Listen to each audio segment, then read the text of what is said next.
started. Let's begin with the role of corporate culture in promoting security. So how can corporate culture contribute to the development of secure products? So let me turn to you, Tarah. Why should startups be focused on security from the outset? Why should it be a priority?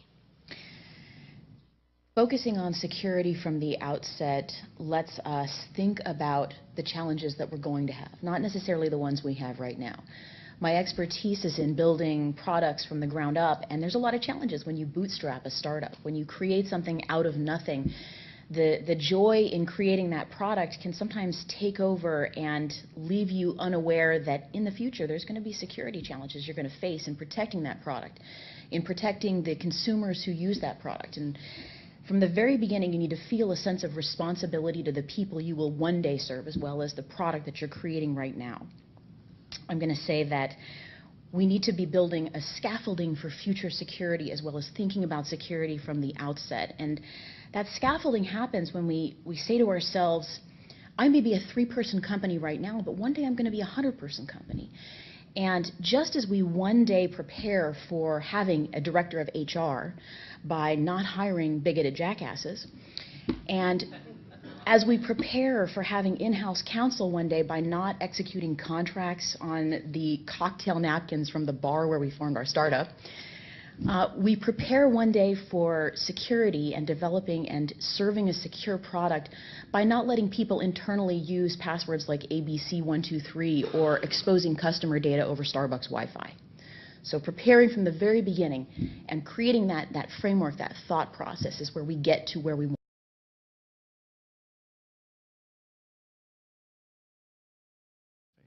So I think some of those things can help you as well. And I'm going to jump in and split the difference here between Peter and Adam and say move fast and break things in test. The ability of companies to start small now, to create a great product with just a few people, is really predicated on the rise of cloud computing and the kind of storage and ability that we have now to create not just test-driven development in our software, but also, and this is extraordinarily important, a release management process. This lets us move fast and break things where no one can see it and check to make sure that our product, when it heads into production and is exposed to the public, is as secure as we possibly can. Release management is a critical part of B2B SaaS structure, and if it's not yet part of the companies that you're working on in terms of this rapid release cycle, I would highly encourage you to start looking into that process. There's so many great tools out there, just like Matt had mentioned. In the open source world, you're looking at tools like Ansible, Chef, Puppet, Jenkins. There's so many opportunities to make sure that package releases and release management and that cycle is secure and behind the scenes, that it's safe and working before you ever push it to production. So don't skip out on that part of the process. That's what test is for.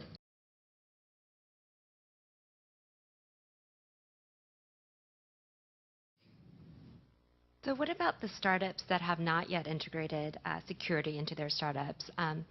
Tarah and Adam, as founders of startups, are there any concrete steps or concrete tips that you can give them? You want the Buzzfeed list?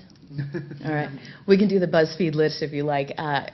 Commissioner Brill mentioned earlier, and this is extraordinarily important. I'm going to say, first of all, turn on two-factor authentication. It's very common for startups to use a suite of apps, like for instance Google Apps, for services for their company, like calendaring, email, etc. Turn on two-factor authentication in the admin panel there. It's a very simple, small step you can take.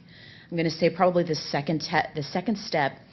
And remember, as a small company founder, repeatedly, I often work with just a couple of non-technical people in sales, in marketing, and business development. And requiring that all of your people not have the same password for their personal email as for their work email is a huge step in security. I'm looking for tiny things that I can require people who are doing this part-time can be required to do reasonably. That's the second thing. And I'm going to say that the third thing is make sure there is a lock on mobile devices and on laptops, and that you require that from all of your employees. We live in a BYOB world now, or a BYOD world now for, well, it's also a little bit of BYOB too in the startup world, I'll tell you that right now.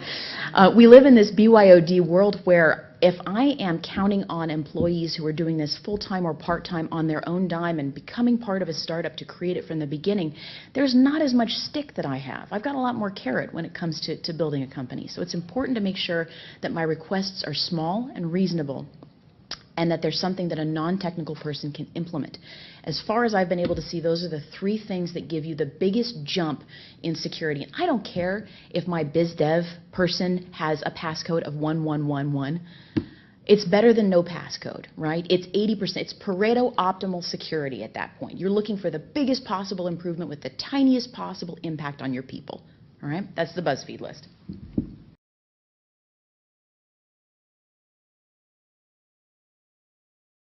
And I can talk to the concept of threat modeling when it comes to a very small company. Often, and I will confess to being the one who said, I don't really want to talk about my threat modeling process with Adam Shostak on the phone right now.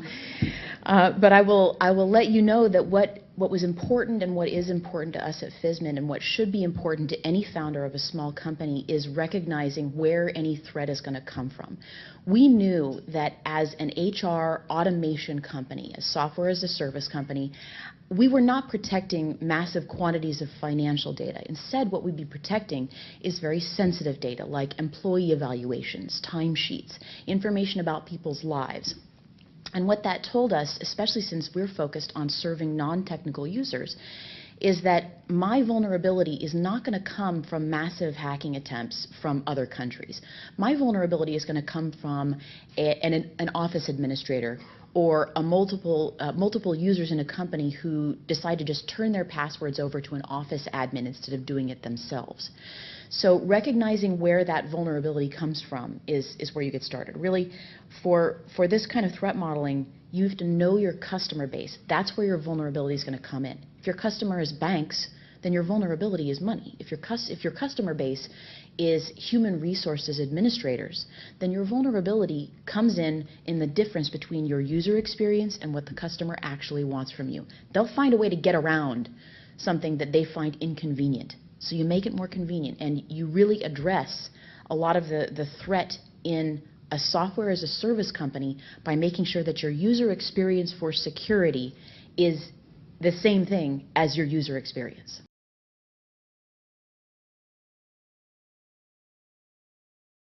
So, yep, we're ready to go. Let's ship it. In a lot of ways, the best way to think about the right time, I think, Mary, to do threat modeling is to ask yourself, when isn't the right time to do threat modeling? Security shouldn't be something that we set aside and have a review on the end of the week. It's not like the dessert at the end of the meal. You don't do it at the end. This is ABCs. It's eat your vegetables. This is prepare from the very beginning, and something that you do to stay healthy, not something that you apply as a quick fix later on. You build in security like you build in good sleep and food and exercise into your life. You build security into your startup the same way.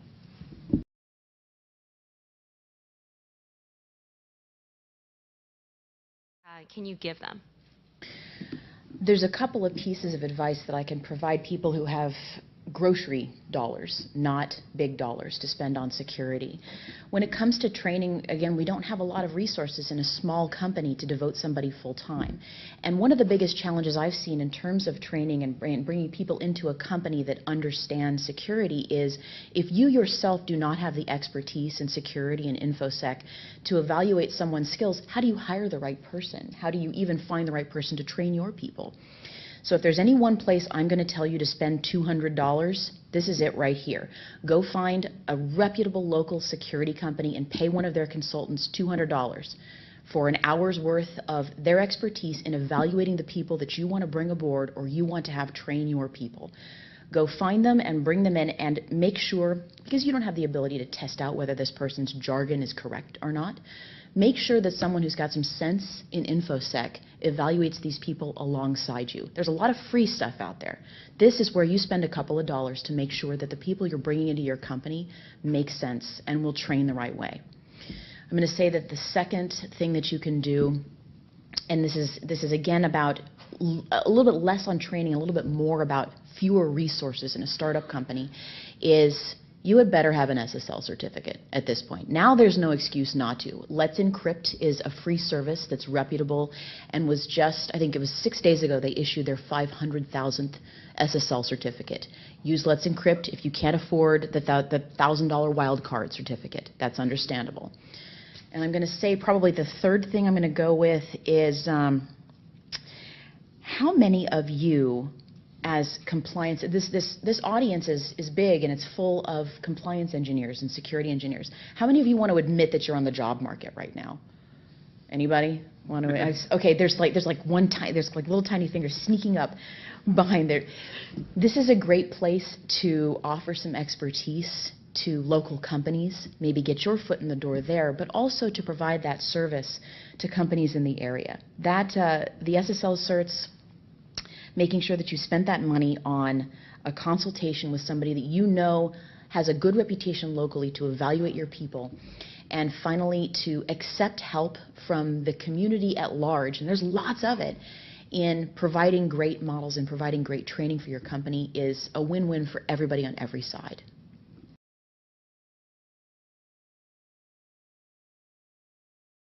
It gets them engaged.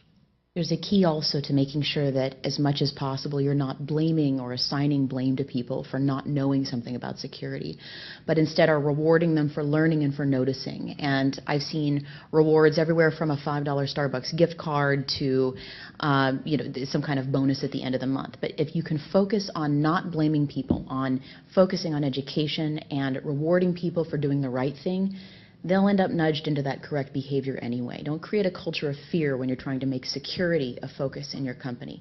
Make it a joyful and fun and playful act instead, and you're going to have the buy-in of people with creativity and with passion, and that's very important in creating this culture that we're talking about.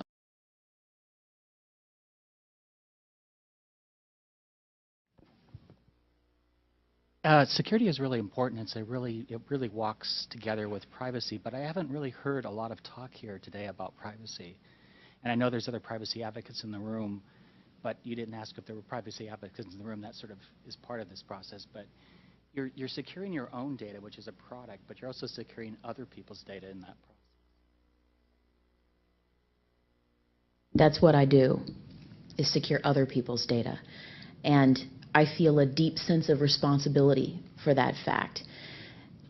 Security and privacy do go hand in hand to the point where I almost didn't feel it was necessary to say the word privacy when I talk about that. I'm talking about securing people's, not necessarily finances, but certainly their livelihoods in terms of their addresses, their employee evaluations, the way that they're treated at work, the teams that they're on, the locations that they'll be.